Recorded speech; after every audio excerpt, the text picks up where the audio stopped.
Hello, beautiful people of the internet. Welcome back to the Games and Culture channel. Spamming you with content over the last few days, just Hmm. because there's a lot going on in the world of video games. Today, as we've alluded to in some of our previous videos, the Game Award nominees have came out. So we're gonna go through the categories, talk about who we think should win, um, and maybe who got snubbed if there's those categories, which obviously there will be as we get higher up.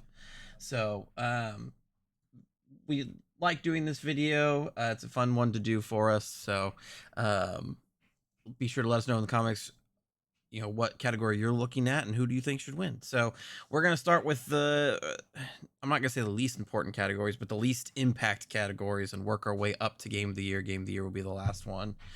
So right now is best esports team.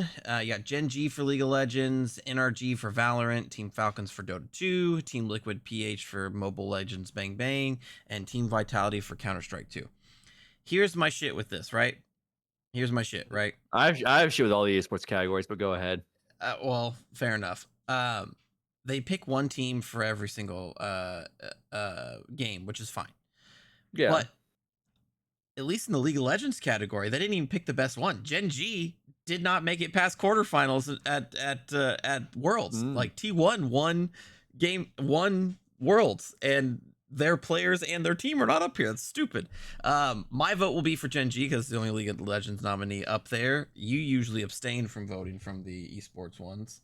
Well, and I usually go with your vote, but I'm not going to do that this time. My biggest issue with the esports stuff is here's the thing. I think GG's going to win because it's league.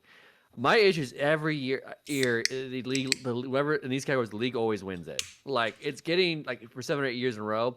I can understand. Like I mean, I'm not trying to say it's like something like Worlds. I know usually like best esport events in this as well. I'm not saying Worlds is a bad event, but what's winning 8 years in a row? Like, come on, we got to do something. We got to change the rules a little bit. That's a little like Well, I will say ridiculous. Valorant and CS2 are just as popular as League. So their events are, well, I don't know about Valorant's, but like Counter Strike's events are just way less flashy than League ones are. So No, I get that, but I'm just saying like if the same event is winning year after year after year, I think the rules need to be changed to prevent that from happening. Because then at this point, the award just seems like okay, it seems meaningless. yeah, for real. It becomes the league award. Um, I mean, here's the thing. I was gonna vote with you. I was just gonna on this one. I was just going to find Gen G because I don't know nothing about any of these. But since you say they didn't win, They straight up what the fuck? they straight up What didn't the win. fuck? I They mean, so they won MSI in June, which is the midseason invitational, and they won both spring and summer splits. No, they won spring split in the LCK, lost summer split. So they weren't even number one seed going into Worlds, and then they got destroyed in the quarterfinals. So it's like, okay. no, I'm sorry, it wasn't the quarterfinals, semifinals. It was the semifinals. But Still weird. still, I'm gonna vote for the Team Liquid just because the game sounds funny. Mobile Legends Bang Bang. Sure, why not? it's a mobile ripoff of League of Legends. Okay, sounds That's funny. that's really big in China. The name sounds funny. So that's what we're doing. All right. Going to best esports athlete. Yes, best esports athlete. Which again, we have Chovy, who is Gen G's mid laner. He is one of the greatest players of all time. Do not get me wrong. He does not have a world's title because he chokes at worlds every single year. So I will still be voting for Chovy, just for league. But I'm sure that some of the two Street Fighter nominees are who you Yes. are looking at. I'm not familiar with unfortunately Kiriro. Kakiro I'm not familiar with his name. Watanabe. But Bernard won Evo, Yeah, and he won it in a most ridiculous fashion. yeah. No, I mean, I'm not a big fighting game fan, and I've seen that clip. So Just literally not even trying in finals. Like, bruh. Like, you guys respect. Like, come on. yeah, That was dope. yeah. Chovy will be my vote. Just because again, it's league. I'm hopelessly addicted, always will be. So I will vote for I will vote where league is.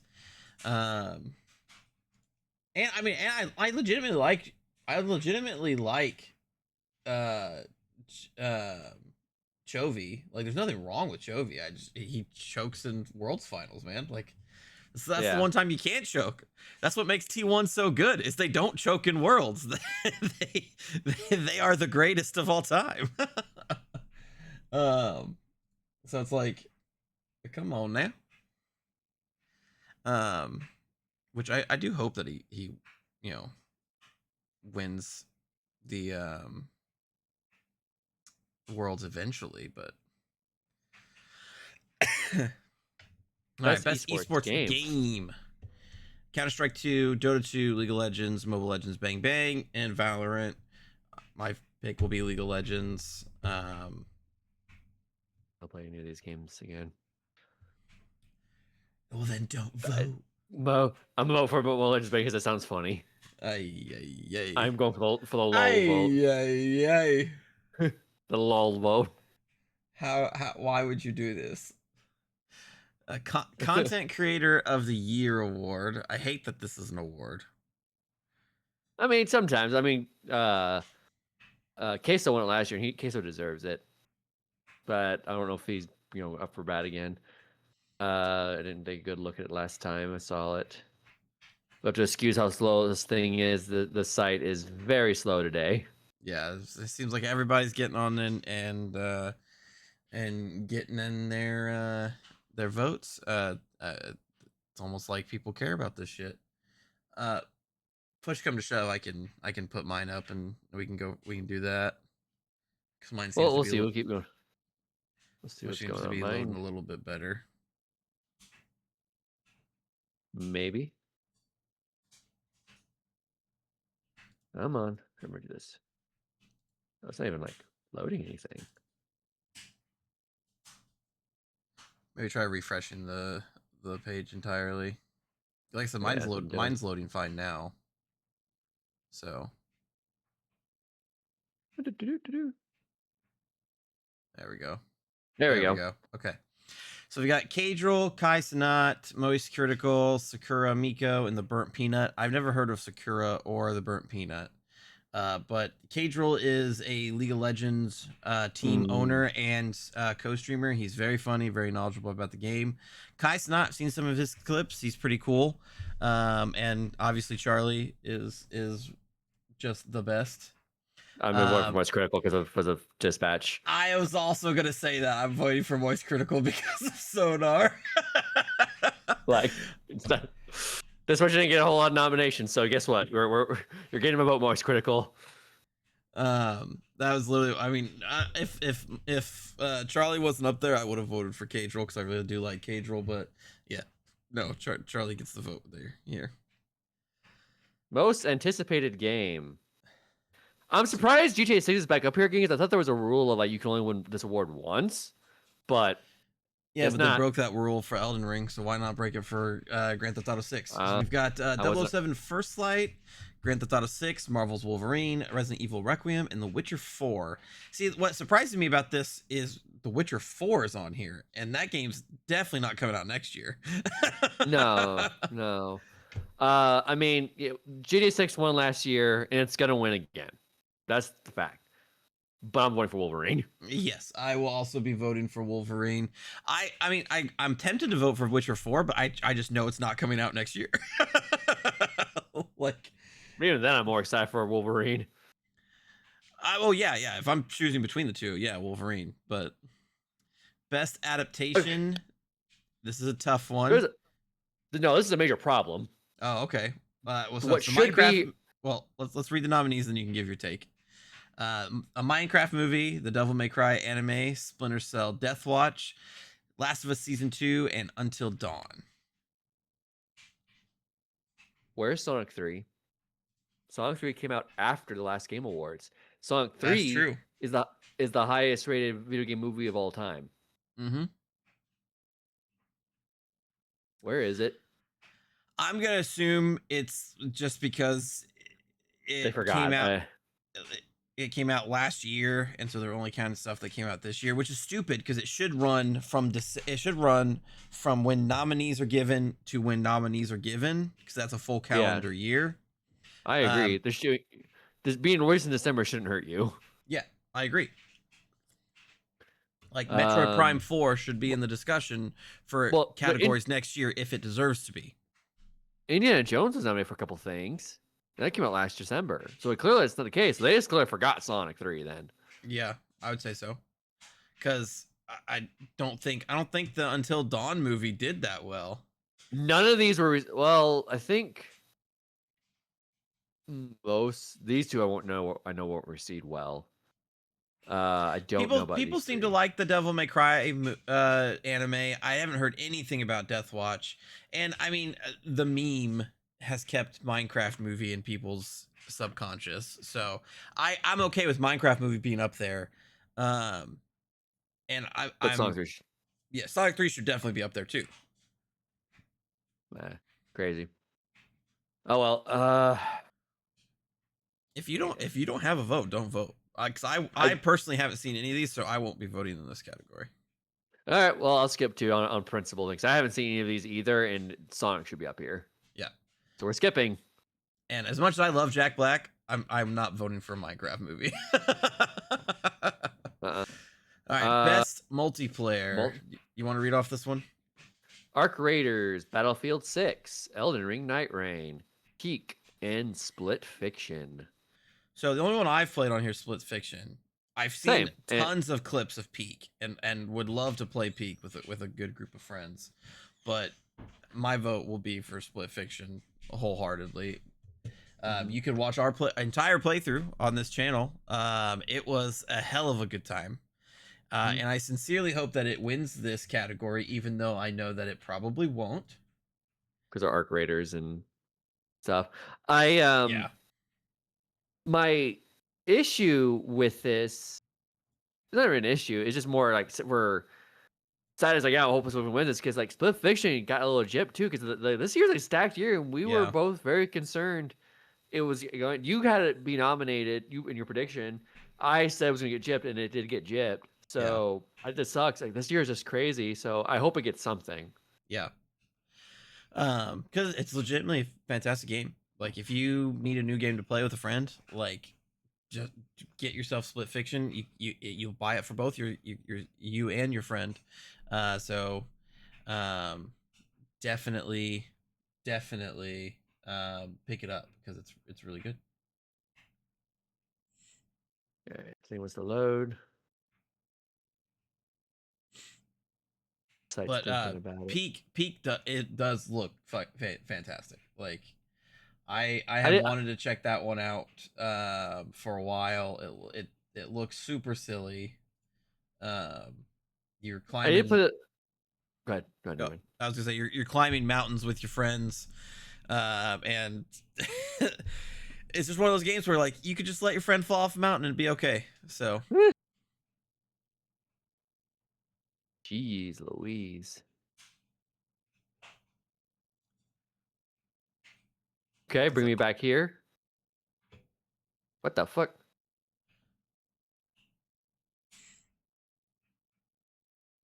for the sake of the video, Jeff, fix. you might have to go back and put your votes in, but we can try to keep moving forward. If my thing will let me. Oh yeah, true. We were talking about this before we even started recording. Like, how hard is it to have like a functioning website? Why is why is that hard?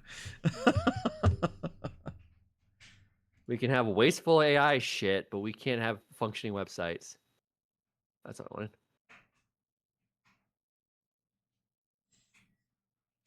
Can Come you get on. back out to the category screen and then try refreshing it again? See what happens. Like this is like ridiculous. Fix your shit, Jeff. There we go. We can go work this way. All right, here we are. Back in the game. Best sports and racing: EA Sports FC 26, F1 25, Mario Kart World, Rematch, Sonic Racing Cross Worlds. Right off the bat, shout out to Rematch for being up there. It's an indie game that a lot of people say is more fun than the FIFA or FC games. So really awesome that that game is getting nominated here for sure. You can tell this was a light year for shit because they nominated Mario Kart World. Because the best racing game on this thing is Sonic. um, Straight up. If Kirby came out in time, it would maybe in Kirby, but no in this thing. These five, it's Sonic. yeah, I would have to Sonic agree. Racing Cross. Seeing the clips, I personally haven't played it, but seeing the clips, and it has Ichiban, so All right, wins for that alone. I mean, really, Ichiban is basically my favorite video game character, or at least top 3.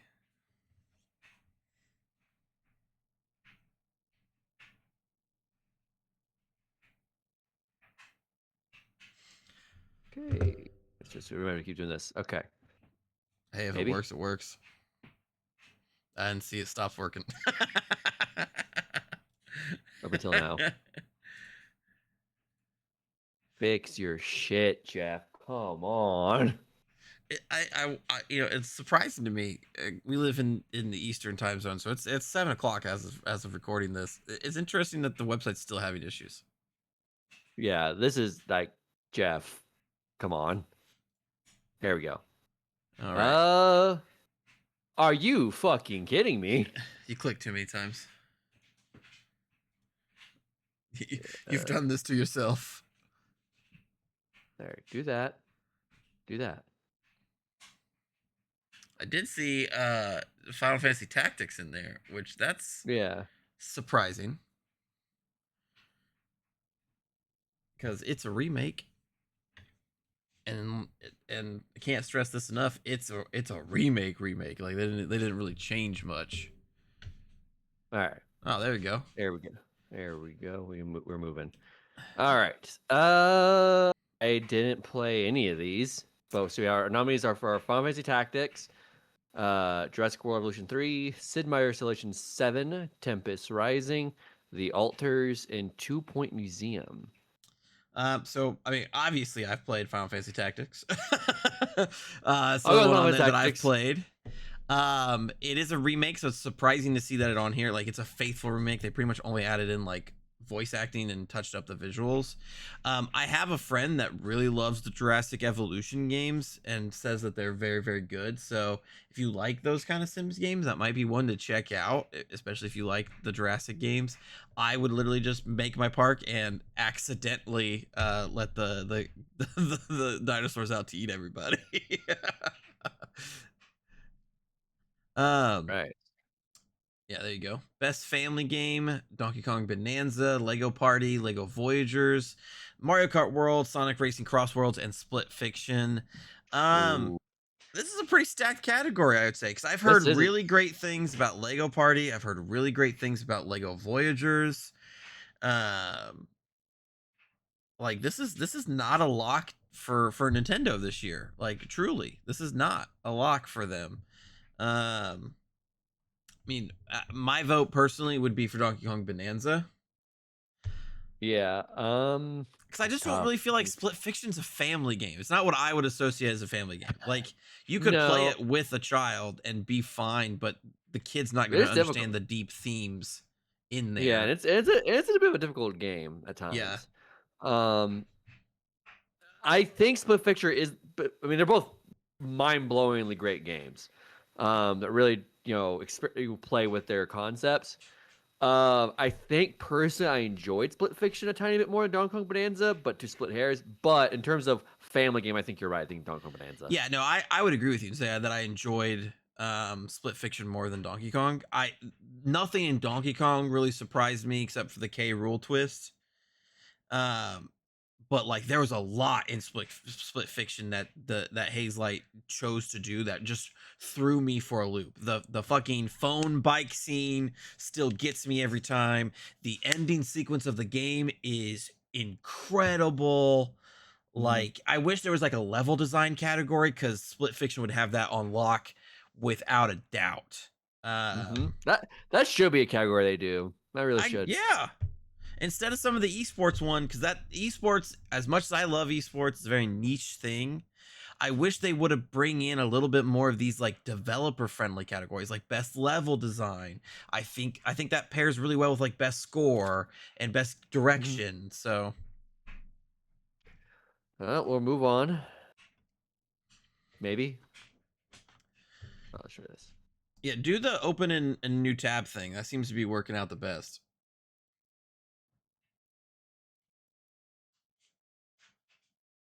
Well, it was. You jinxed it. Yeah, that's probably my bad. That's probably my bad. And we're only one category away from Expedition 33 categories. Oh, Jeff, why? This is really just don't nice. understand why It's been this 7 is. hours, Jeff. It's really wild. I'm glad I didn't try to look at this at work today. Because it would have just pissed me off. But yeah, to vamp here a little bit while you struggle to get into the best fighting category. There's some categories I think that just need to be left off. I think that the esports categories just need to go. Not to say that they don't We're in. deserve being there, but I think there's some better ones. Okay, fantastic.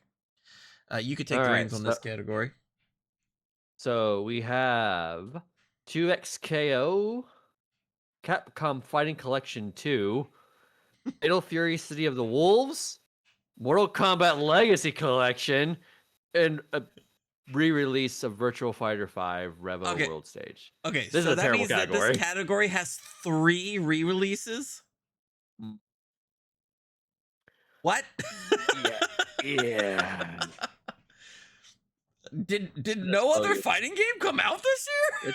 It's been a slow year of fighting games in terms of big releases, because Tekken came out last year. Street Fighter the year before that. Yeah. Mortal Kombat came out last year as well. Token so it's comes been a out slower next year. On one hand, I understand why 2XKO is here because it's how bare bones this year has been. Yeah. But on the other hand, like, this is early access. That's what I was. So we didn't nominate Hades 2 last year because it was early access, but now we're nominating 2XKO while it is in early access. So what are the rules, Jeff? What the fuck are the rules? The rules is that there is no rules very clearly. So I assume you're gonna vote for Fatal Fury then. Yeah, because I mean, like, here's the thing. I do think they're probably gonna give it 2XKO because that's the bigger brand in a way. Yeah. But Fatal Fury is the actual fully released game. Yeah. And I think that's fair. I think that's fair. It really would be nice for Jeff to reveal the rules because Hades 2 did not get nominated for any category last year because it was in early access. 2XKO entered early access 2 months ago? Yeah, early October. Yeah. So that's kind of wild. I assume it's because there just wasn't any other nominees. I mean, they have 3 re-releases up here. Mm-hmm. So I'm assuming that's why. But then why have the category at all? Yeah, there's. I mean, I'll be honest. There are some years where the category just shouldn't exist because fighting games. I mean, while I love fighting games, there's just some years that the slim pickings. You literally had to combine sports and racing because a lot of times there wasn't enough games to fill both categories. So this has to be a similar case. Combine this with beat 'em ups like Absalom. Yeah. Next year will be better. I will say next year we know for a fact we'll be better. We're getting Invincible Versus next year. Yep. We're getting Avatar Fighting Legends. And we're also the big boy Marvel Token. Yeah. So next year will be a much better year of fighting games. But this year was a very slower year. I mean, I've kind of fell off Fatal Fury already and sticking along with that. I mean, it was good, but I played a little bit of 2XKO. I would like to play more of it, but it's also just weird why didn't it release it on console immediately. Yeah. Especially since PS5 is the fighting game console. Yeah. It's definitely odd. I think it's just because they have a relationship with PC that it's essentially their safe space. Yeah. But this is not a PC game. This is a console game. I agree. All right, well, let's keep it moving. All right, here we go. The train starting. The Best Titan. RPG. Welcome to we're gonna start jerking off Expedition 33 part of the show. Ben Starr same thing with Game Awards. Ben Starr deserves it. He deserves to be jerked off. I'm sure he would agree. Yes.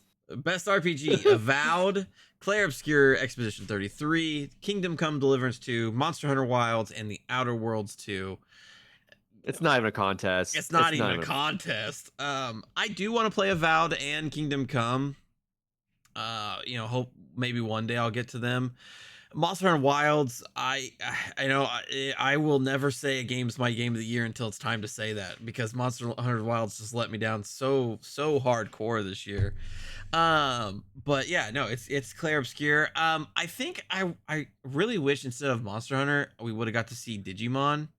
Yeah. Digimon Time Stranger has done really well.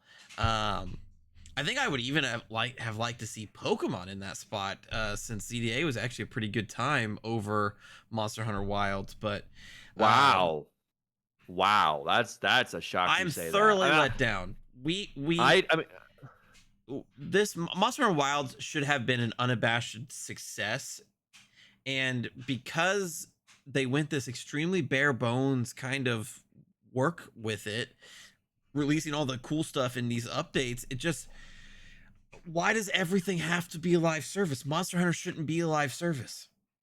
No, I get you.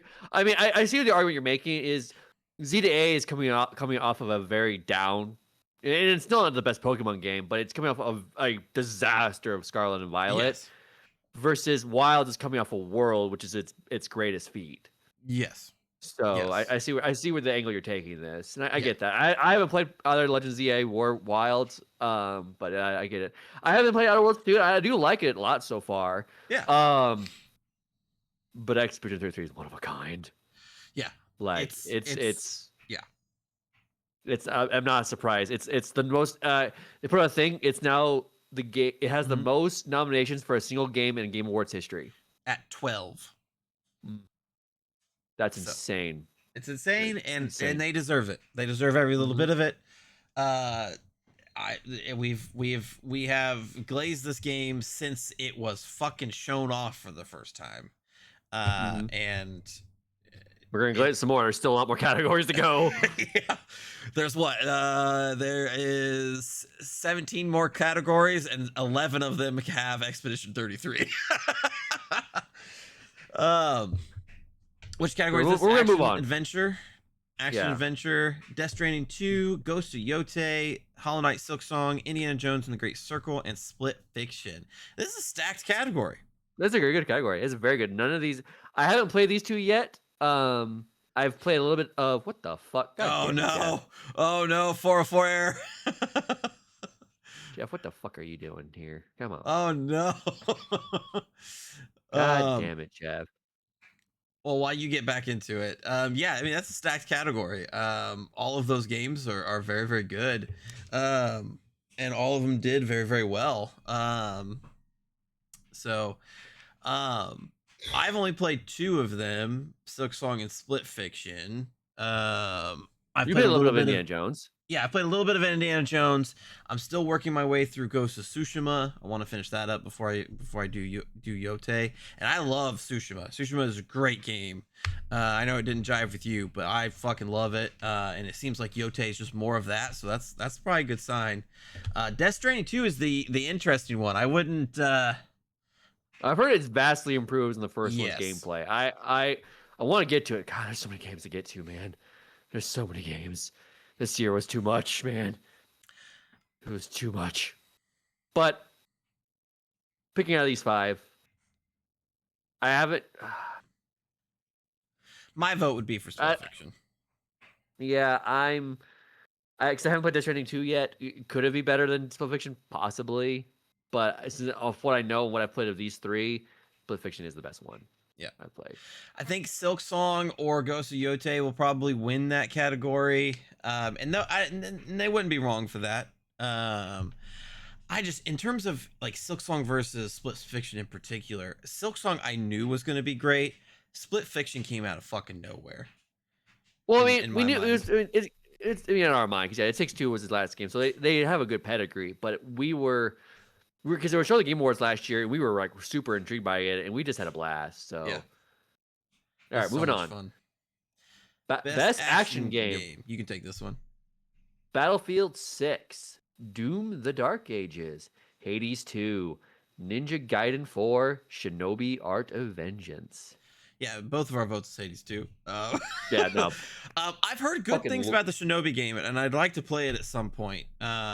Because I have a very distinct memory. I had a Sega Genesis growing up, and I had a 6-in-1 cartridge that had like the original Sonic, Golden Axe, Streets of Rage 1.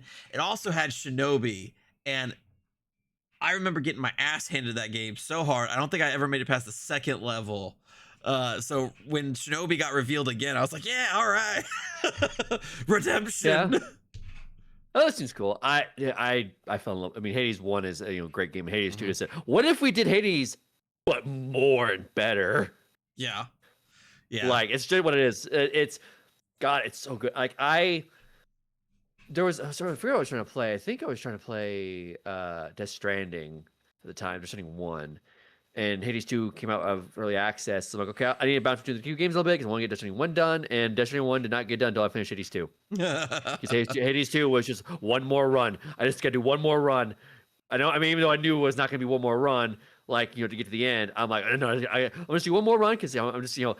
it's, and even now, I'm kind of like, do some more. Got to do some more. It's literally the roguelite formula perfected, and Hades It 1 is what was it is. already perfected, so they perfected on perfection, and that's crazy. That's still so crazy. The only 2 times I can remember that happening is Hades to Hades 2 and Breath of the Wild to Tears of the Kingdom. And so, like, if that's who you're getting compared to, like, shit, that's good company. Yeah. I mean, the year started and Expedition 3 was my game of the year. Hades 2 came out and now those two are rivaling.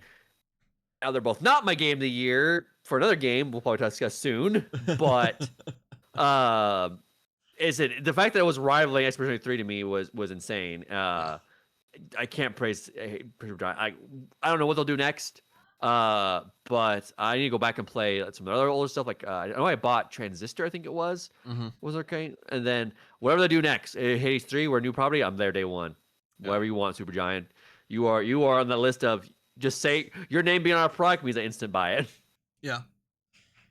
And and they deserve it.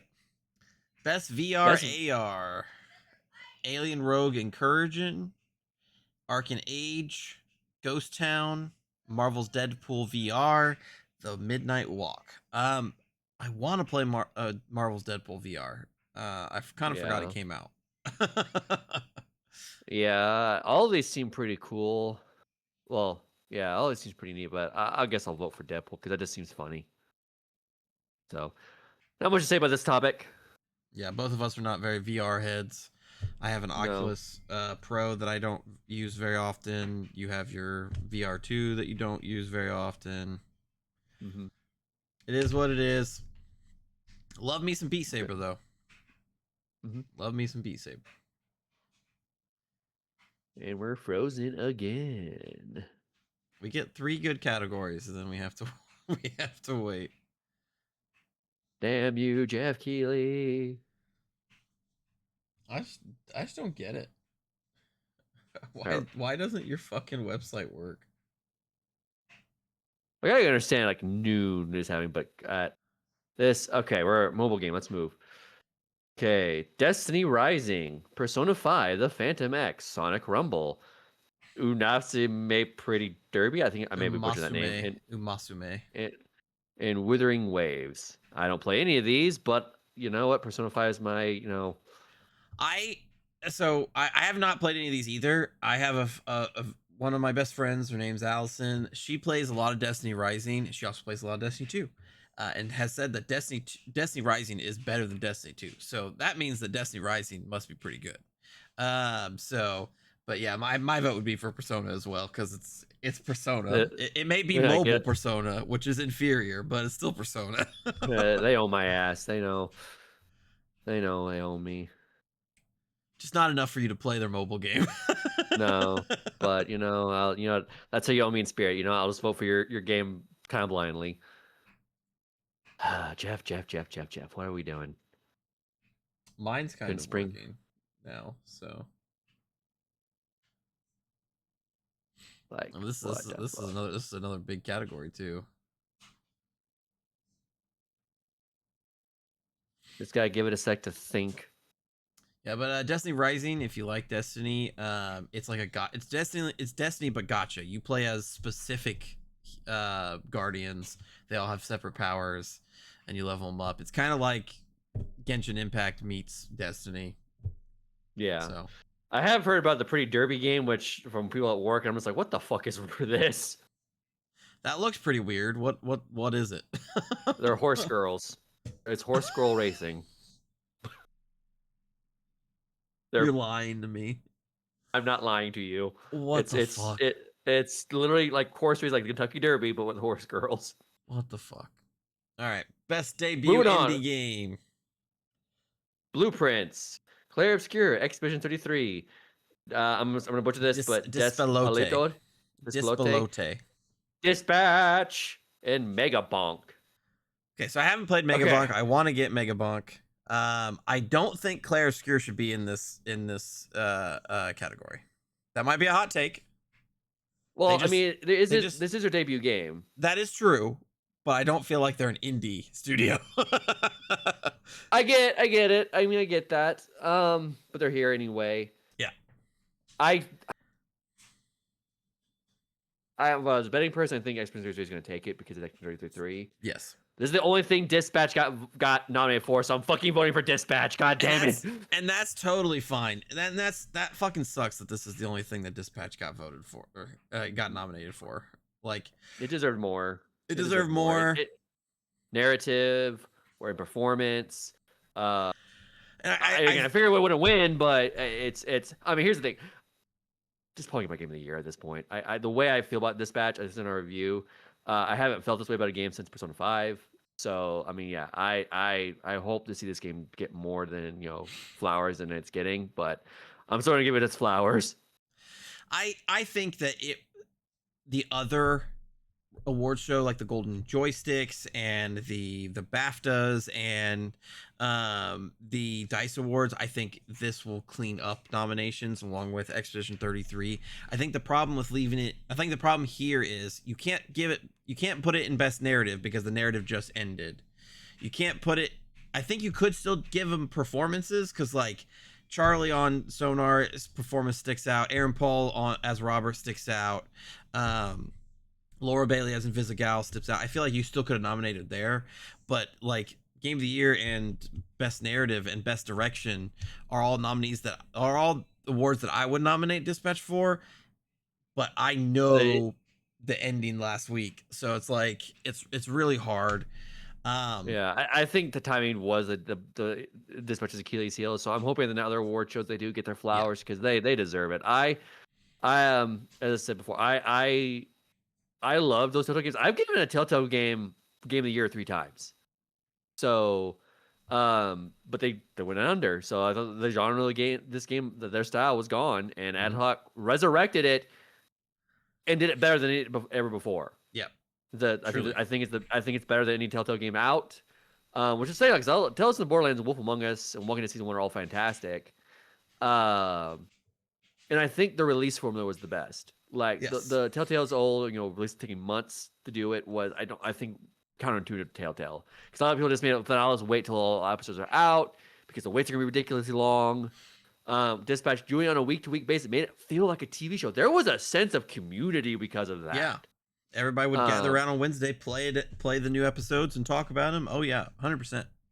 Yeah, I do that again, Ad Hoc. Like, please do that strategy again. It was perfect. Yeah. I will be there for whatever you do. My vote for this category was going to go to Claire Obscure, even though Dispatch, it being their only nominee, really does make me want to vote for Dispatch. But Claire Obscure, the same feeling that you're feeling about Dispatch is how I feel about Claire Obscure. Like turn-based RPGs, there's only been a few people doing them, and never to this level of interactivity. And the emotional story about legacy is something that just grips my heart. So I love Dispatch. Shout out to Blueprints. I'm sorry. Shout out to Dispelote. Very, very cool game. I haven't played it. I've only seen videos of it. It's about a story about a kid's summer, like playing soccer and stuff, but the art style is like really unique. Yeah, but I'll get to that. But yeah, no, I mean, all these games deserve it. I mean, we were kind of, joking on Blueprints, and it's not going to get. It's not. I'm pretty sure it didn't get nominated for best indie game. I'm not 100% Yes, it did. sure. Yes, it It did. did. Okay, that's good at least. But the year started, we thought it was going to get into Game of the Year nod, and it's not. But shout out to you. You did great here. But again, to be against these two titans as well, it's just goddamn. This year, we've been saying this. We're beating this drum again. The double A's and indies are just rising up. Well, we're gonna see that in our next category. So, so No, well, yeah. if Jeff wants to let us see it. Arguably the most competitive category of this year, aside from Game of the Year.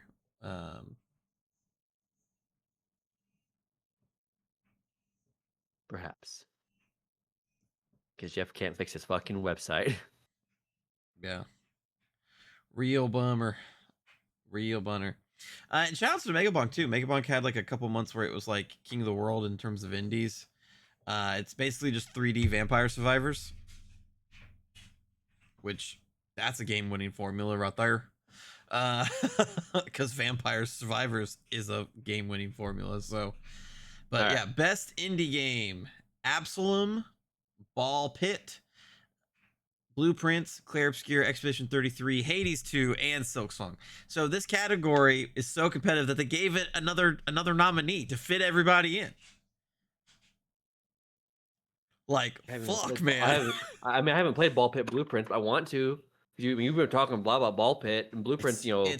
It's so addictive in just the weirdest fucking way. And I really want to play Absalom. I saw Maximilian Do play Absalom. Like, that game looks dope as fuck. Yeah. But just everything was coming out right now. I was like, I don't have time to get to it. But god damn, it looks good. And I've played Silksong, a little bit, and then Expedition 3 Hades 2. That's what's coming down to is these two. And these two before Dispatch came out were literally battling it out for my game of the year. I mean, at this point, my game of the year is pretty much, unless Butcher Prime 4, somehow takes down Dispatch, it will win. But these two were fighting for a minute there, and it's a 50-50.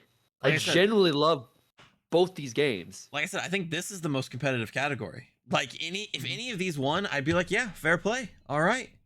Like Absalom looks great, and is this weird mix of beat 'em up and roguelite. Ball X Pit is this weird mix up of roguelite and Arkanoid and Breakthrough. Like Blueprints is this really in-depth, awesome puzzle game. Clair Obscur Expedition 33 is, in my opinion, one of the greatest video games of all time. Hades 2, again, another greatest of all time conversation. Literally the perfected version of the roguelite formula that Ball X Pit, Blueprints, and Absalom are trying to replicate. And then Hollow Knight Silksong is literally one of the best Metroidvanias. Like any of these people win, I'm like, okay, all right. This is what we've been talking about all year. This category, basically, Mm-hmm. this category. My vote again will be for Expedition 33, but I don't think there's a wrong answer here. No, there's not a wrong answer. Are fantastic. All of these games were made by teams that are extremely passionate about what they do. And I mean, I've only bought 3 of these, but I will have bought all of them soon. Like I will buy all 3 of these. I'll still be the next one I get. I've bought 5 of these because I have Blueprints as well. I played a little bit of it back in May when it launched, and it's really engrossing. Like it's the only one I haven't bought yet is Absalom. But that'll be the next one I buy, and I'll try to buy the other 2. But yeah, these all are just Jesus Christ. This is a great category this year. Mm-hmm. This may be the best indie category I've ever seen. Yeah, it's definitely the most stacked indie category. I think that's fair to say. Vote with your heart. Vote with your heart. I'm voting with Hades 2. Yeah, that's fine. I have no arguments for you. I think it's because the only reason is I didn't want to put it down. Expedition 3, everything was for the time. I was interested, but I think by the end of Expedition 3, I was ready to put it down. Like I was ready to walk away. Like I was sad with everything. I'm like, okay, you know what? This was a heavy game. I'm ready to kind of breathe. That's fair. Hades 2, even after I finished, I'm like, no, I want more. I want to keep playing. That's fair. That's fair. Um, my view of it is like I do want to play Expedition 33 again. I do want to make other different choices. I do want to use different party members. Um, and like I said, its story was deeply personal for me. And and its gameplay was also very deeply personal to me because I was raised on turn-based RPGs. Like that's my shit. And Oh so yeah. for this plucky indie studio to pick up the mantle and say we got it, we're carrying it forward. Oh yeah. Just really meant a I lot mean, to me. So oh yeah. No, again, the fact that I'm like, it's falling to maybe third place in my thing in a year, like how a game like this, like that's crazy to me. Any other fucking year, this came out last year. X-Men came out last year. It would have easily beat Metaphor, easily. yeah, That was my game of the year. Now it's struggling to even get, maybe even fall to second. I'm calling my heart, but who knows? Maybe when we do our game of the year video, it moves back into second. Who knows? yeah. It's crazy that how tight this year is. And again, Mhm. these are indie games. Yeah. Fucking crazy. Sandfall Interactive is 33 people. All right, best community support. Baldur's Gate 3, Final Fantasy 14, Fortnite, Helldivers 2, No Man's Sky. You know what? If I'm gonna, let's just get to Baldur's Gate 3 just to glaze on some more. Cause Oh, I thought you were gonna give it to Fortnite. I think this is also weirdly enough a competitive category because I think the community support for all 5 of these games is really incredible. Actually, Baldur's Gate 3, they continue to update, they continue to highlight creators in the space. Final Fantasy 14 is the best MMO probably of all time now with consistent support. Fortnite keeps doing crazy things and they do it in a way that isn't predatory and isn't over the top in terms of like monetization or anything like that when they could be. That kind of changed recently, but that's a different story. Okay. Helldivers 2 still going strong with that great, double A kind of community support, and No Man's Sky Hell Games has far since turned it around and are still updating it and trying to make it that experience that they promised so many years ago. So this is weirdly a competitive category too. I don't think there's a wrong answer here. My vote would probably also be for Baldur's Gate 3. Yeah, like you said, No Man's Sky, what they did was great. Helldivers, good. Fortnite has done a good year. I mean, they're the thing I was talking about is they have a weird like sidekick system now. You can buy little like followers, but you can only customize them once. We have to repay. That's where that's stupid.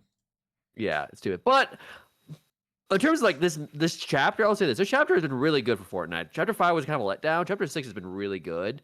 A lot of good collabs this year. I mean, I love Cowboy Bebop. They added Cowboy Bebop characters to it.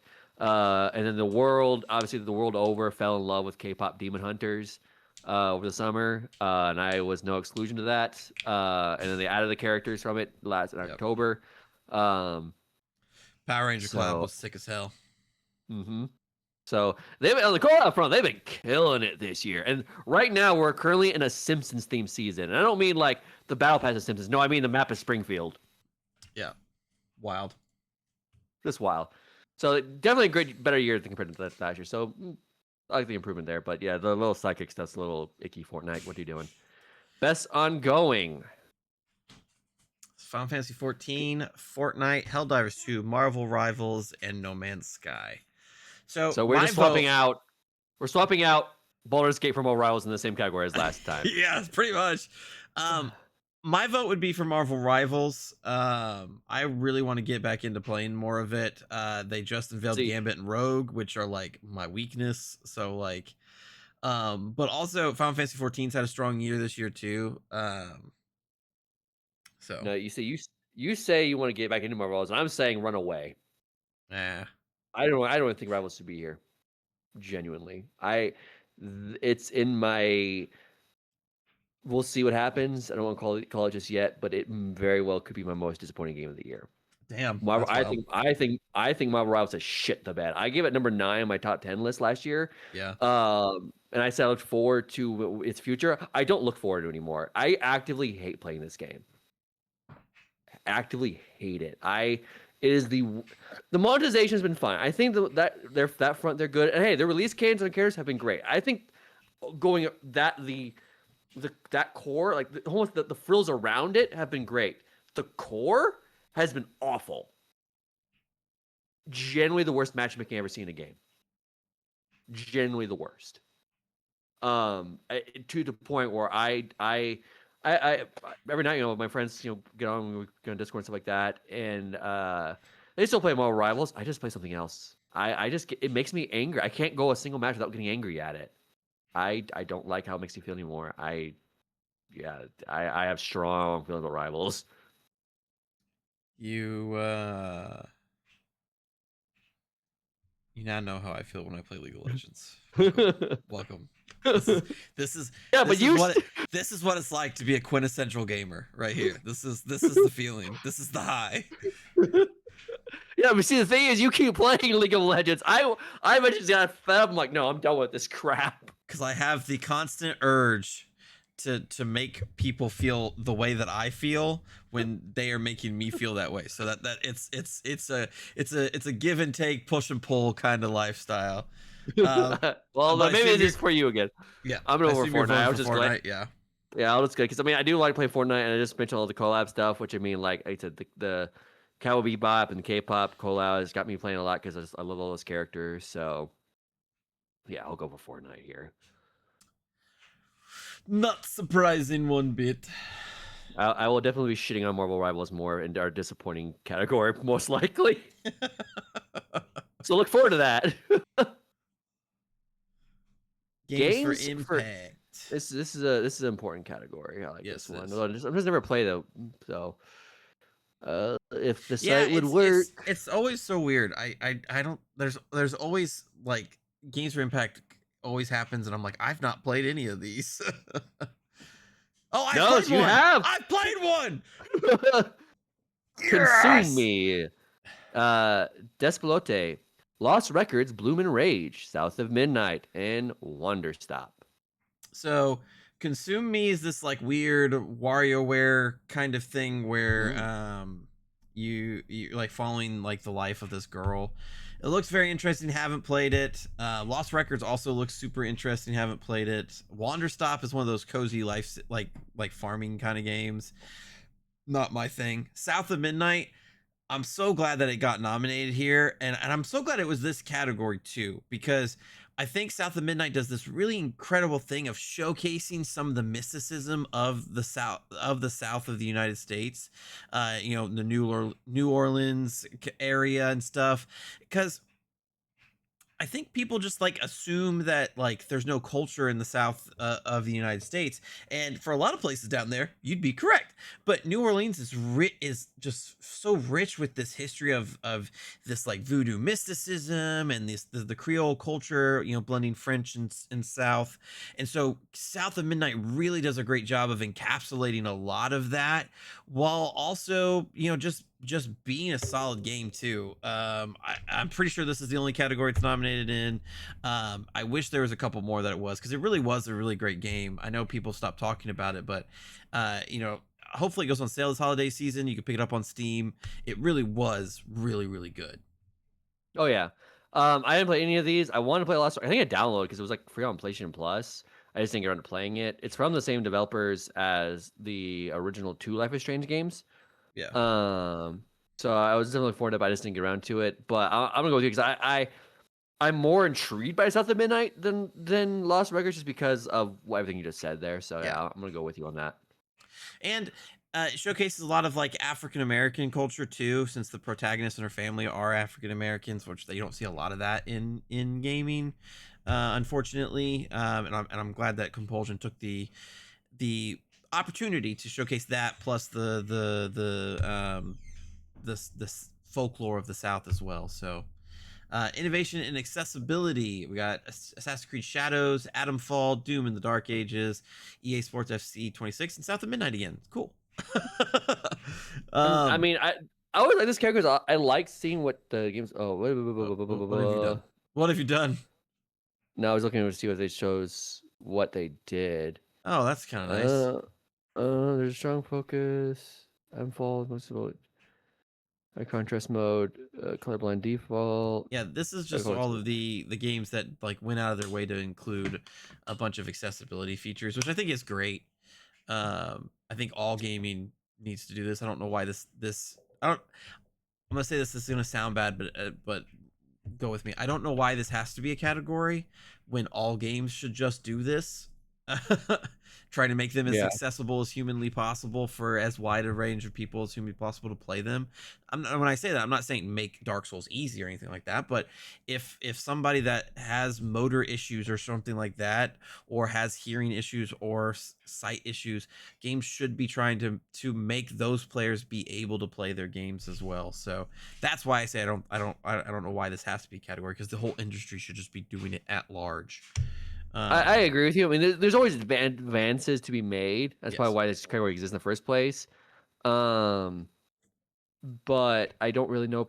The problem is, I think for us, me and you, because we're able-bodied, so we don't have any issues. So we don't really take advantage of these features. So we never really see these features. So these should be voted by people who are actually personally affected by the features, and that way their opinions are heard.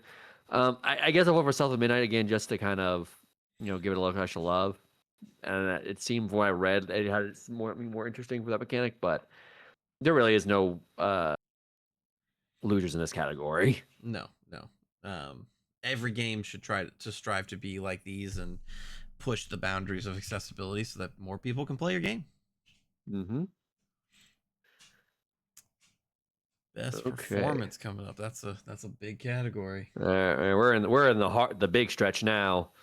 Yeah. So best performance, we got Ben Starr for Verso in Expedition 33. Oh my god. Charlie Cox for Gustav in Clair Obscur 33. Erika Ishii in Ghost of Yote. Jennifer English in Clair Obscur Expedition 33. Oh my god. Kanatsu Kato in Silent Hill F. And Troy Baker for Indiana Jones and the Great Circle. Let me say this before I fucking glaze Expedition 33. Troy Baker's Indiana Jones is spectacular, and I hope that he gets to continue to play the role. Erika Ishii, I love her as a voice actor. I love her as a personality as well. I did not play Silent Hill Elf, so I'm sorry, Kanatsu Kato. Holy shit, Expedition 33. I don't even know who to choose, because all three of these are excellent choices. I don't think I've seen a single game get 3 nominations. Don't grant, I think I said earlier, I wish a dispatch character got in here. Yes. I do think they deserved it. But I'm not surprised, that this category is a stack. Like, it was crazy this year. I'm gonna vote for out of these 6. I'm gonna vote for some for Expedition 33. So I'm gonna make it easy on you. We're gonna take it down to 2. We should probably take out Charlie Cox, just because he's got the least amount of screen time. You and I are on the same fucking page. So it's down to Ben Starr and Jennifer English, and Jesus Christ, you're making me choose between them again. Yeah, that's what I was about to say. It's like, this is the end of the game all over again. Fuck.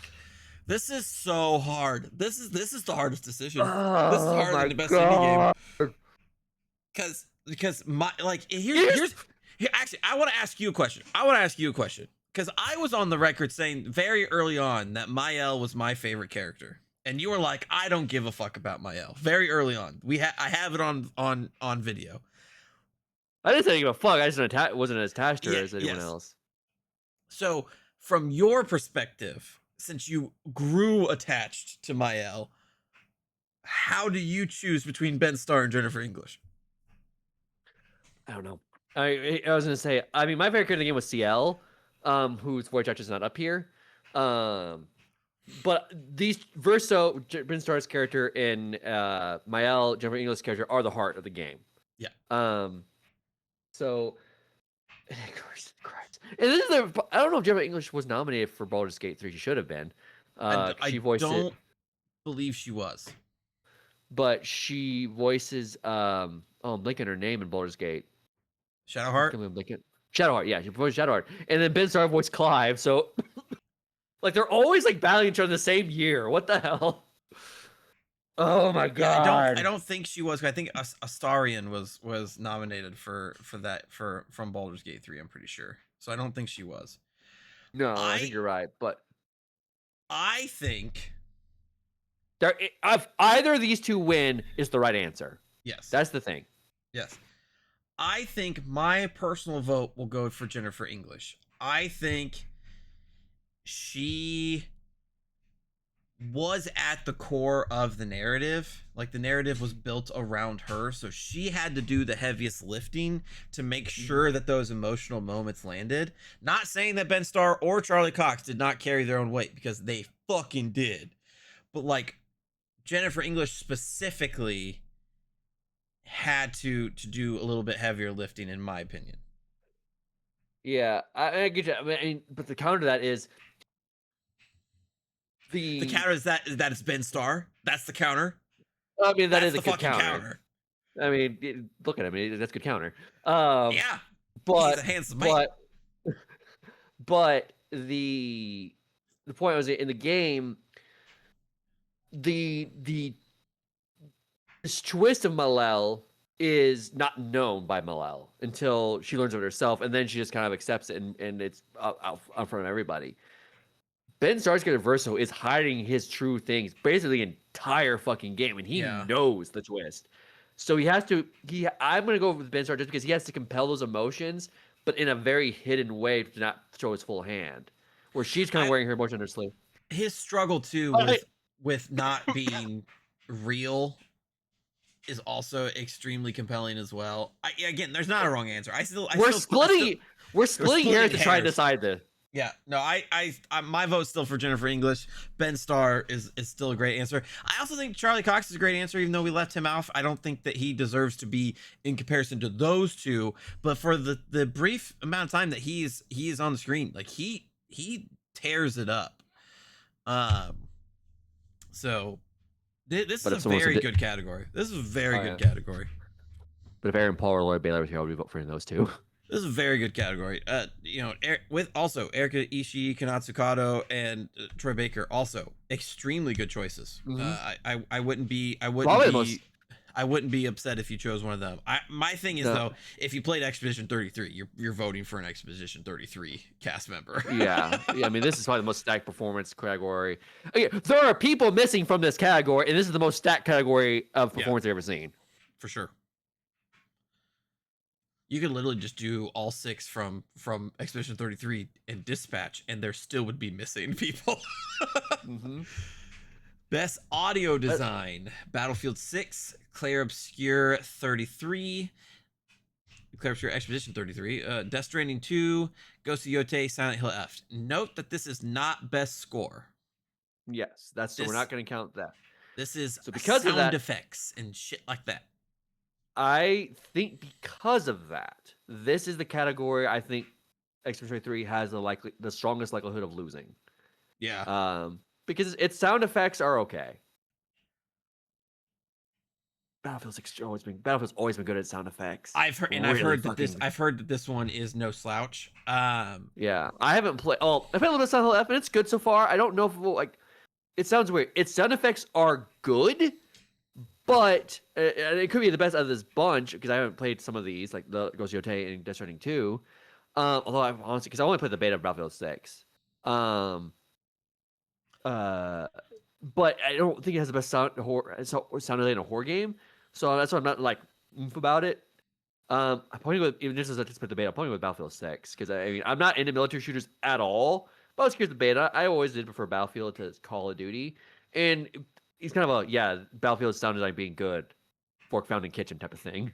Yeah, I'm gonna vote for Clair Obscur because it's one I've played, but Ghost of Tsushima's sound effects were fantastic. Like the sound of a katana cutting through bamboo is so nice, and I think Ghost of Yotei replicates all of that. So I wouldn't be surprised if Ghost of Yotei wins this category. I wouldn't be surprised if Battlefield wins this category, but I'm gonna vote for Clair Obscur just because it's the one I played. So that's fair. Okay. If it wants to load, god damn it, Jeff. Why you do this, Jeff?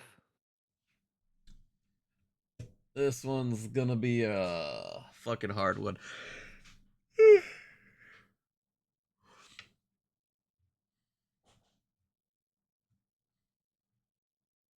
Jeff. Yeah, we need to fix your fucking website. Yeah, fix your goddamn website. We're nearing the end. We're nearing the end. 5 categories. Best score in music: Christopher Larkin for Hollow Knight Silk Song, Darren Korb for the Hades 2, Lorian Testard for Claire Obscura Expedition 33, Tomo Otoa for Ghost of Yote, Woodkid and Ludwig Forsell for Death Stranding 2 on the Beach. This is a stack category too, just in the first three nominees. Oh yeah, I mean Hades 2 is so good too. I mean, yeah, that menu theme is like just it gets you boot it up, and that menu theme is plays like I'm in the mood to do this. Just yeah, get you in that mood. But Jesus Christ, Expedition 33 is one of the greatest musical pieces I've ever heard in my life. Like they found that dude on SoundCloud, and he's like, you don't have to go so hard. He's like, no. I'm gonna make some of the most beautiful piece of music you're ever gonna hear. fuck Like, yeah. holy shit. The soundtrack for Expedition 33 has topped the Apple Music charts multiple weeks in a row. Like, crazy. Yeah, I mean, it's genuinely, I might say this. It might be the best soundtrack I was about to say it's the best soundtrack I heard in a Game War movie, but no, K-pop has that. But that's kind of not fair. But I mean, Jesus, if it wasn't for fucking an actual musical, it would have had the best soundtrack in a Game War movie this year. Mm-hmm.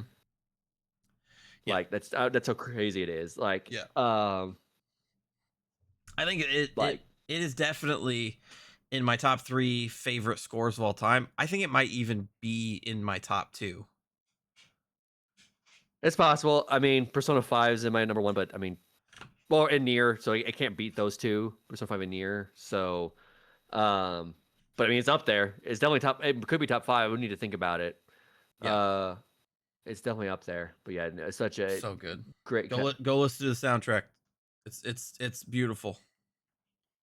I listen to it at work all the time. It's good concentration music.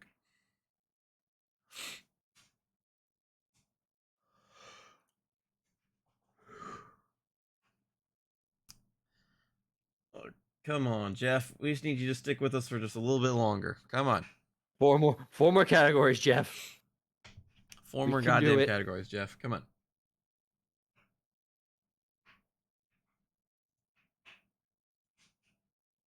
It's so weird to me that the website starts with Game of the Year. You would think it should build up, but Jeff, you make me angry, Jeff. There we go. All Best art direction. You can take this one. Color Obscura, Expedition 33, Death Stranding 2, On the Beach, Ghost of Yote, Hades 2, Hollow Knight Silk Song. So this is the one category. So this is the first category so far where I don't think Clair Obscur is the best in this category. Really? I think Hades 2 is the best in this category. I fucking love their interpretation of the Greek gods and villains. I think Malinois is a fucking stellar design character. I think the world is super stellar in its design. I truly believe of everything up here, Hades 2 is the best art direction. Would I be if somebody said Clair Obscur is, I'm not gonna say no. I just think Hades 2 is stronger. Yeah. Oh my god. I mean, it's down between those. It's Obscura 3, Hades 2, and Silk Song. Death Stranding 2 and Ghost of Yote do look good, but they are the realistic story, game. They're kind of, no, I'm not. And that, for this category, it's not what I'm looking for. I especially now lately, I've been more impressed with art direction. We're actually using different colors and not going for a hyperrealism. There's a place for hyperrealism, but I'm always just more impressed with using a certain look. Yep. No, I agree with you. Like Extra 33. And is this a realistic look, but also it uses a artistic realism versus just plain realism of Death Stranding and Ghost of Yote. Hades 2 and it uses a fuck ton of like art deco stuff in new and interesting ways. Yeah, Hades 2 looks phenomenal. Silk Song I think is beautiful. I mean, I actually think it looks better than the first game, honestly. Yeah. And then Dispatch isn't up here, but I think Dispatch's art style is fantastic. Mm-hmm. I'm most impressed with that. So like I'm more impressed with those art styles nowadays. There isn't a wrong answer between Expedition 33, Hades 2, and Silk Song. Whenever whoever wins it, if one of those 3 win it, that's fine. I understand. I'd even be okay with Ghost of Yote winning it. Sucker Punch has made Oh, they're Japan look beautiful. just absolutely beautiful. Yeah. I think the weakest one up here is Death Stranding too, but this is I'm another gonna a strong category. I kind of had to pause and think for a minute. I'm gonna go with Hades 2 on the fact of what would I want to like buy artwork of and hang in my apartment. Hades 2. That's kind of how I mean, I would like that. Which one would I like the most? 80. Yeah, it's that one. Yeah. So, I mean, again, not a uh, what to call it? A easy category. Yep. Ooh, We're in the top what's the three. luck? We're in the last three. Come on, Jeff. There we go. There we go. Best narrative. You can go ahead and take this one. Claire Obscure Expedition 33, Death Stranding 2 on the Beach, Ghost of Yote, Kingdom Come Deliverance 2, and Silent Hill F. There was only one game this year that could have stopped me giving this award to Expedition 33, and it's not here. Yeah. That was Dispatch. So because it's not here, this is it's to lose. Because I mean, why I mean I was just talking earlier about why I've whatever Hades 2 over Expedition 33. That was because like the gameplay. The story's good, but like it's a fairly straightforward plot. Expedition 33's story is immaculate.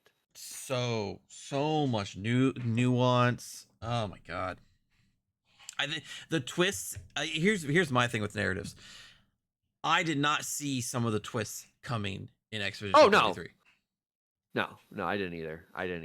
And that's my mark. That's my mark of like a good narrative. Is like if I can't spell out your twist before it happens, like not to say that you can't have a good narrative that I saw the twist coming, because I mean, like metaphor, I suspected that you were the prince the whole time, but getting the confirmation and then the the post-apocalyptic and Elda are humans. I didn't see that twist coming. So, but like legitimately did not see Mael being like the paintress coming. Did not see the fact that Verso just doesn't actually exist. Like those kind of things I didn't see coming.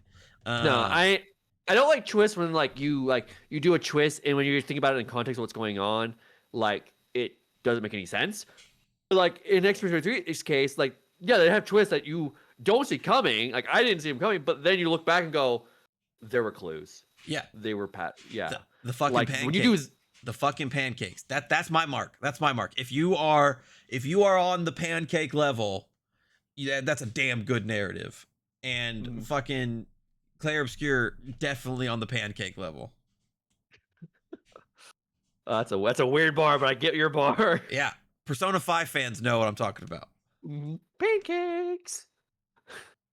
And if you don't know that reference, this is your sign to go fucking play. It's been Persona 5 Royal. goddamn years.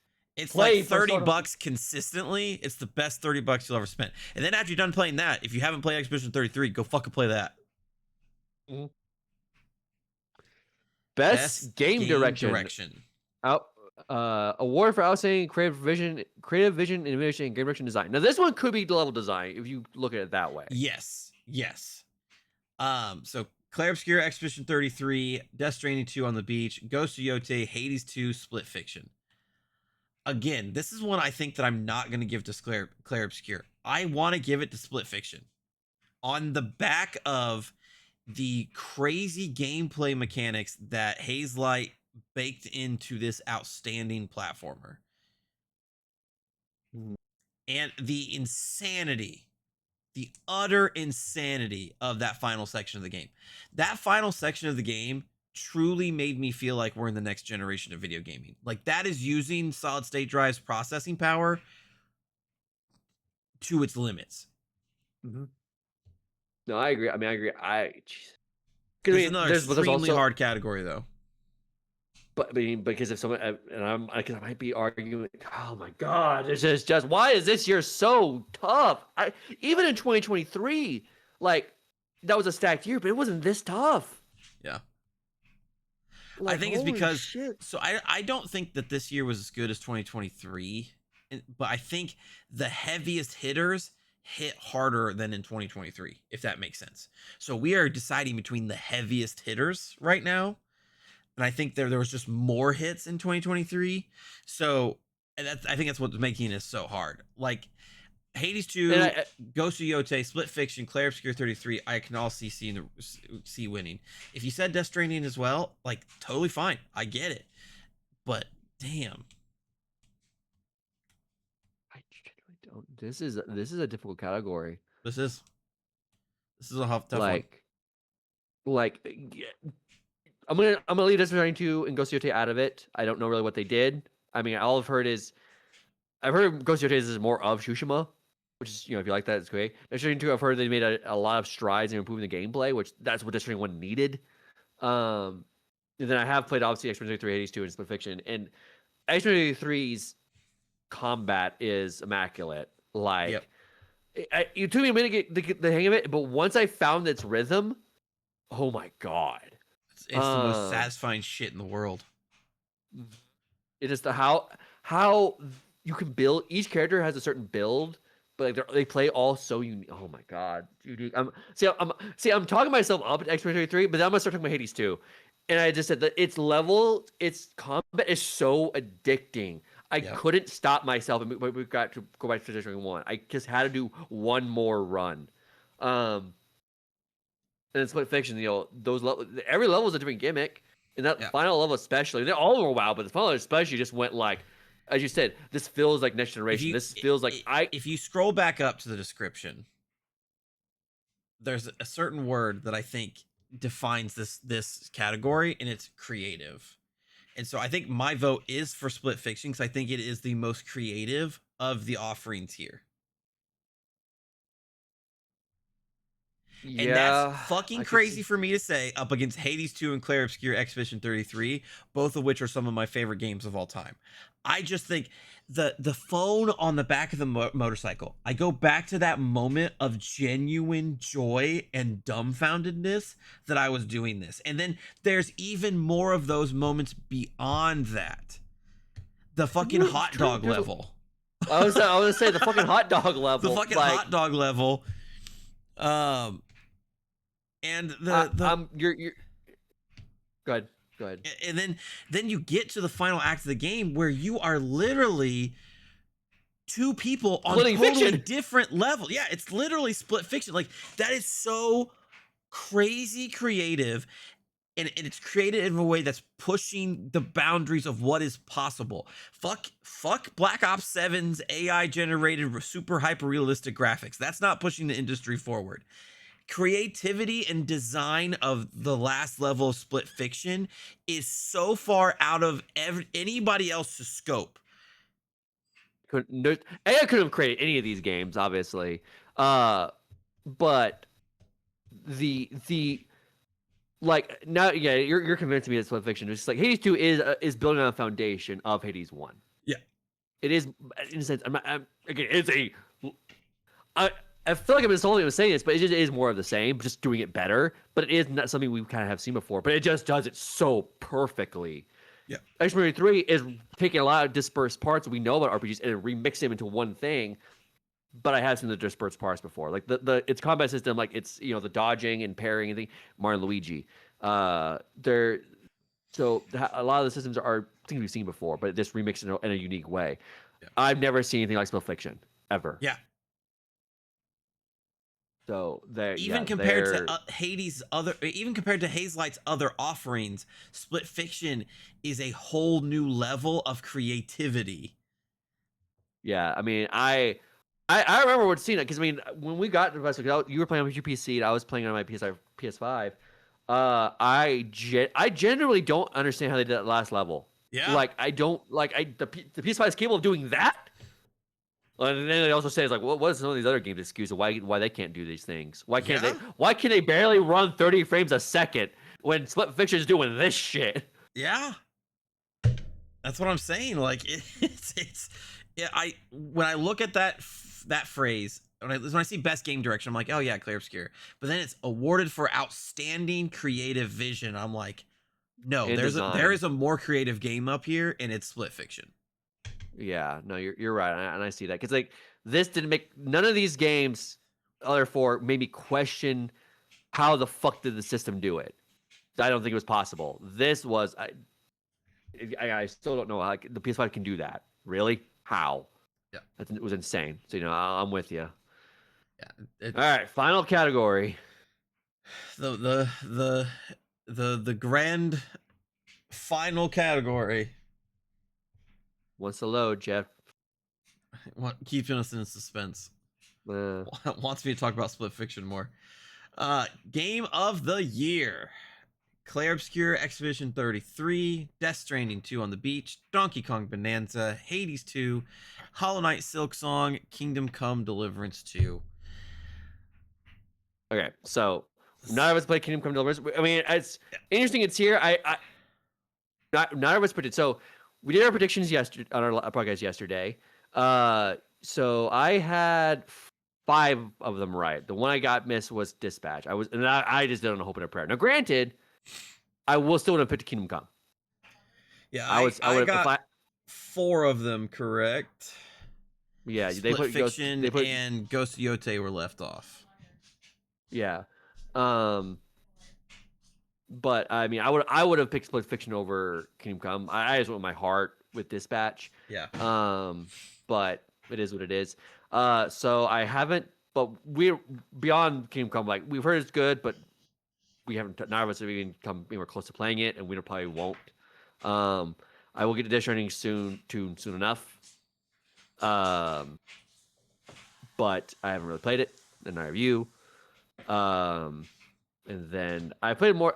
You played a little bit of Silk Song, I'm assuming, right? Yeah, I played a couple hours of it. Yeah, I've gotten to the second act. It's good. It's not these 3. It's coming down to these 3 in this category. I mean, and honestly, it's coming down to 2. Yeah, well, I was about to say that like it's coming into these 3. I'm kind of process elimination for us. Yeah. But now the next one's being limited is Donkey Kong. Like we haven't talked about much though, so I want to talk about it a little bit. I mean, before Dispatch came out, because you always like to say, one game embodies joy every year. Yeah. And honestly, this year was 2. Dispatch is all one, but it's not here. Donkey Kong is the other one. I was gonna say 3 because Split Fiction as well. That's weird too. Yeah, but that's not here either. So the joy game that's on Game of the Year is Donkey Kong, and it deserves it. It definitely deserves it. Mm-hmm. I mean, I was playing going, yeah, this is Game of the Year. As soon as I was playing for a couple of hours, like, yeah, this is a Game of the Year game. Like some people were kind of talking to like kind of poo-pooing, like, no, this is a Game of the Year game. Yes. And it's Mario Kart. It was the second big game release for the Switch. Mario Kart World was the first, which I understand. It's Mario Kart. You kind of want a touch of Mario Kart to a new Nintendo console. Yeah. But playing Mario Kart World, I did not feel like the Switch 2 was being like, wow, this is what the Switch 2 is capable. This is why Nintendo needed to release this system.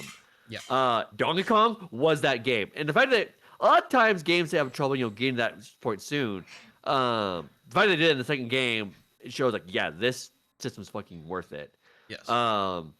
It's so good. Yes. There's even twists and turns in the game I wasn't expecting. I mean, genuinely, Mario Kart World is the best-selling game on the Switch too, which again now always will be. But if you're one of the lucky few that have a Switch 2, the 10 million, go get Donkey Kong. Yeah. Like it's actually worth it. It's so good. But we're down to 2 because it's definitely it's down to, as I said earlier in this discussion, my game of the year isn't up here yet, and it could be Metroid, but I don't know yet. I don't do this weird November thing. We do January to December like a normal year. Yep. But Metroid's not out yet, so Metro won't be here. That's the only thing that stopped Dispatch from my game of the year. But these 2 were, I mean, Sun Cities 2 dropped. I mean, they're literally 1A and 1B, like just duking it out nonstop. Because like better stories is Keller Expedition 3. Better gameplay, I mean, it's really good too. But Hades 2 was addicting. Yeah.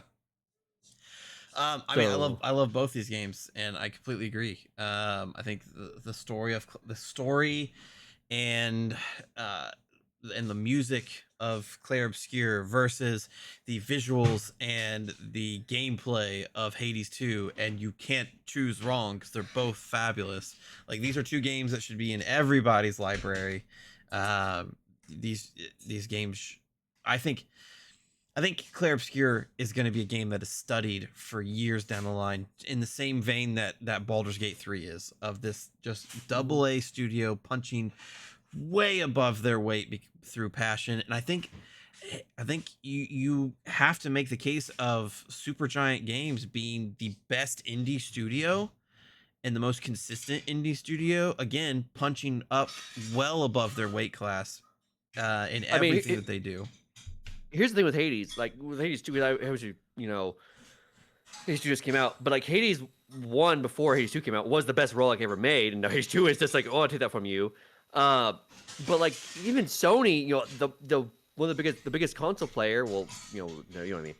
Um, they released a roguelike mode for God of War Ragnarok, and after Mhm. playing that, I'm like, you were inspired by Hades doing this because I see Hades DNA written all over this thing. Um, that's the fact that they got a company the size of Sony to go, oh, we're a copycat that little bit. Yeah. That's crazy. And we've been talking all year about how strong the double A's and indies have been this year. I mean, so there's 3 triple A's here. Kingdom Come, Death Stranding 2, and Donkey Kong. But the games that got gypped we're discussing are Split Fiction, Dispatch, Blueprints, more. So we could have had, genuinely, we could have removed all these triple A's and had a whole double A indie lineup. We could have gotten rid of Kingdom Come and had 4. The fact that 3 of these, and this is the Well, most, in I was particular, gonna there's say, I only think one. Kingdom Come is more of a double A. Like, they're a really small studio. Yeah, maybe. It's possible. I'm not 100% sure. So we're not 100% sure. We are sure. I just won't. I'll go past that one. Um, but anyway, um, let's your thought. Um, the fact that typically we get only one indie game nominated a year, like almost an obligatory.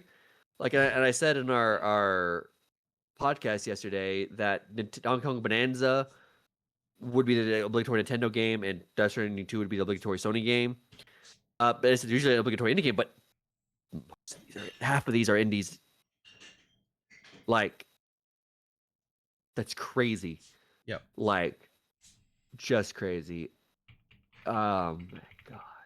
Just, this is the toughest game of the year vote I think I've seen in a long ass time.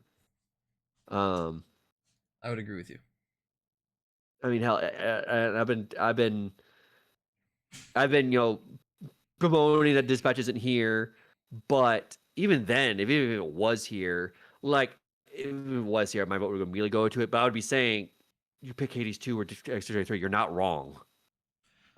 You pick Silk Song, you're not wrong. You pick Donkey Kong, you're not wrong. You pick Hades 2, you're not wrong. Like, Yeah, you pick Kingdom Come Deliverance too. You're not wrong. Like, you're not wrong. no, This year's stacked with great games. yeah. But I'm gonna take a pick. I mean, I mean, before Dispatch, this is 1A and 1B. But I mean, I'm gonna vote for one of these. It's me, Hades 2. But who knows? I vote for one of them, and then I think on it more, and we do our game of the year. The other one overtakes the other one. It's Yeah. very possible.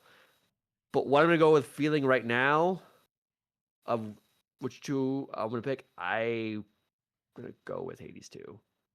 All right. And I ain't mad at you. My vote is for Clair Obscur. I just, I just, it's literally No, one of the greatest games of all time. It's like, these are. That's yeah, the thing. It's so like, what the fuck? Both of these are. No, on a logical brain thing, is I'm voting on my heart. Logical brain thing, Expedition 3 is walking away with this. Expedition 3 is winning yeah, most of these categories. It's in. yeah. I can read the tea leaves. But in my own heart, like I I think ultimately what I'm picking Hades 2 over Expedition 3 is, and I think I said earlier, I want to go back and play some more Hades 2. I That's fair. genuinely want to. I just need to have other things. Expedition 3 is like, I'm done. I know there's not DLC coming for it. I'm like, I don't really. Maybe one day when I have time, I'll replay it, but I don't feel a pressing need to keep playing. That's fair. That's fair. Me personally, I think my vote with Claire Obscura. Like, yes, I do want to play more Hades 2, and I will. Like, no, not gonna disagree with you there. But I think the experience of Claire Obscura is going to be one that just sticks with me. Oh, I mean, it's still sticking with me. Yeah, Like, I mean, it's. As I said, this is a. I've never. We were discussing this back at Best Indie again. I've never seen the best be this close and it be yeah, the ones out for Game of the Year. yeah. Like, it's very clearly like an indie's taking this home. Like, if somehow Expedition 3 doesn't win it, which I'm not taking that bet. Expedition 3 is going to be the winner. Yes. I can see with tea leaves. If it doesn't win, then it's going to be Hades 2. Because Hades 2 on paper is actually the highest rated game this year. Yes.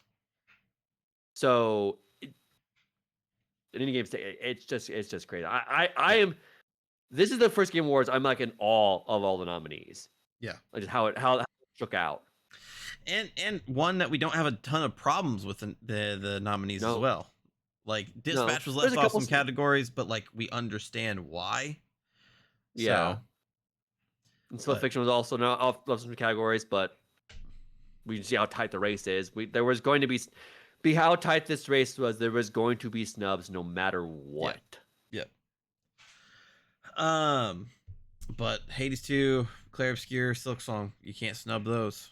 Claire Obscura, again, 12 historic nominations, the most in Game Awards history. So, I mean, that's the nominees, ladies and gentlemen, and that was our picks.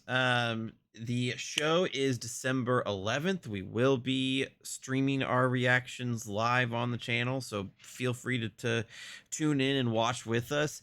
Let us know in the comments what your picks were. There is a share feature for the picks, so I'd love to see some of those in the comments. We will look at them and check them out. Really not a whole lot of wrong answers this year. This was a stacked year. The nominees reflect it. But let us know in the comments what was your biggest snub. Obviously it was Dispatch and Split Fiction for us.